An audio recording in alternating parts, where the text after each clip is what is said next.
Hi, everyone. Good to see you again. And this time I'm speaking from London.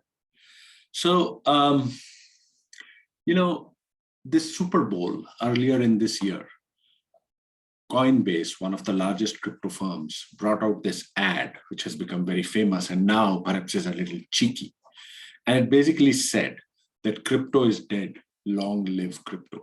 You can look at this ad on the internet. Little did they know that a few months later, at least a part of their philosophy would or their declaration would come right. The crypto market has crashed. That's something which is not news. It's in fact crashed by 2/3 of its value, falling from $3 trillion to just $1 trillion.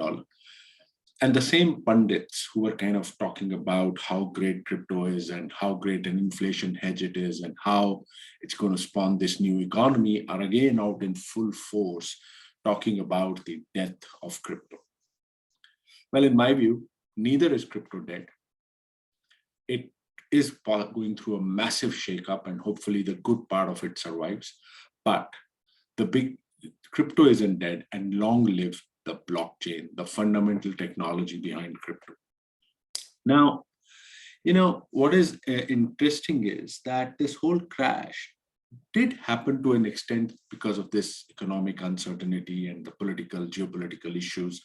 But the instigator was probably the same as it was in the 2008 crash, which was that there were these hucksters and fraudsters, over-optimistic people trying to take advantage of all of us.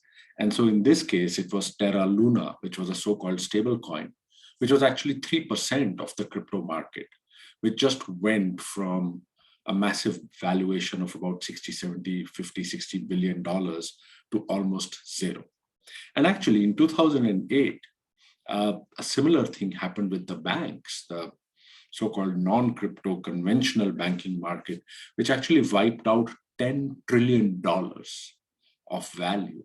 Compared to that, crypto is about a fifth of that at $2 trillion. 8 years before that, in 2000, the internet was supposed to be dead with the dot-com crisis.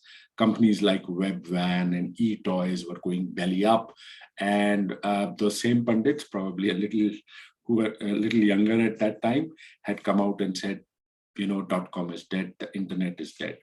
Well, the internet is not dead.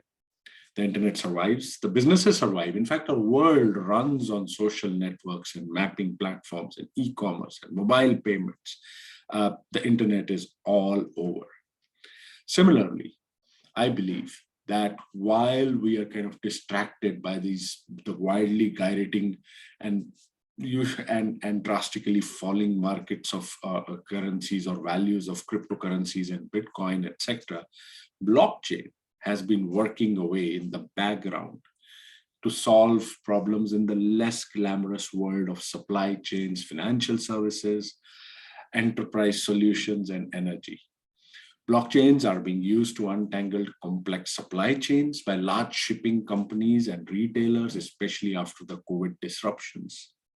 Blockchain-based solutions are being used to send remittances from expatriates back home, their precious savings at costs much lower than what conventional financial services would do. Experiments are happening on the blockchain to authenticate educational and other qualifications. Blockchains are being experimented for health records. They're trying to make healthcare and education more affordable. Local energy grids run on blockchain-based networks are attempting to bring cheap energy to underserved areas. Governments are experimenting using blockchain-based technology to secure identity systems.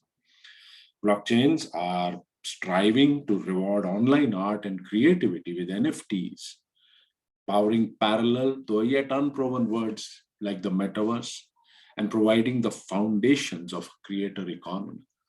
And so the underlying technology behind crypto, which is the blockchain, is certainly not dead, nor is crypto. Tell me what you think, and we could have a lovely discussion on this. Thank you very much for listening, and goodbye until next time.